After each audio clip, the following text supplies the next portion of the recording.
ስጋቸውን ከነፍሳቸው ጋር አስተባብራ አስነሳ። መንግሥተ ሰማያትንም አድላቸው።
በሰው ልብ ያልታሰበውን በጎ ዋጋ ሰጠ። አንተ እግዚአብሔር ለሚወዱ እንዳዘጋጀላቸው መጠን የሚያሳርፍና የሚያረጋጋ ለሰዎቻቸው ላክ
Amen.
አገልጋዮቿን ካህናቱን፣ ዲያቆናቱን፣ ምዕመናኑን ወንዶችንም ሴቶችንም በሕይወተ ሥጋ በሕይወተ ነፍስ ጠብቅልን።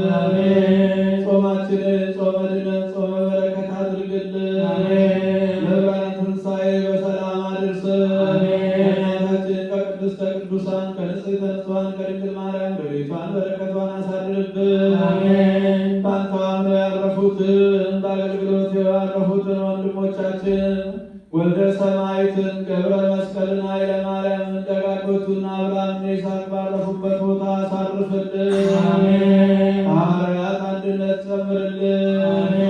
እንዲህ በማለት ቅዱስ ስምን እንጠራለን። አባታችን ሆይ በሰማያት የምትኖር ስምህ ይቀደስ፣ መንግሥትህ ትምጣ፣ ፈቃድህ በሰማይ እንደሆነች እንዲሁም በምድር ትሁን። የዕለት እንጀራችንን ስጠን ዛሬ፣ በደላችንን ይቅር በለን እኛም እንደምንቅር እንደምንል። አቤቱ ወደ ፈተና አታግባን ከክፉ ሁሉ አድነን እንጂ መንግሥት ያንተ ናትና፣ ኃይል፣ ክብር፣ ምስጋና ለዘላለሙ አሜን። እመቤታችን ቅድስት ድንግል ማርያም ሆይ በመልአኩ በቅዱስ ገብርኤል ሰላምታ ሰላም እንልሻለን። በሐሳብሽ ድንግል ነሽ፣ በሥጋሽም ድንግል ነሽ። አሸናፊ እግዚአብሔር እናት ሆይ ሰላምታ ላንቺ ይገባሻል። ከሴቶች ሁሉ ተለይተሽ አንቺ የተባረክሽ ነሽ፣ ማኅፀንሽም ፍሬ ቡሩክ ነው። ጸጋን የተመላሽ ድንግል ሆይ ደስ ይበልሽ፣ እግዚአብሔር ከአንቺ ጋር ነውና ከተወደደው ልጅሽ ከጌታችን ከመድኃኒታችን ከኢየሱስ ክርስቶስ ዘንድ ይቅርታና ምሕረትን ለምኝልን ኃጢአታችንን ያስተሰርይልን ዘንድ ለዘላለሙ አሜን።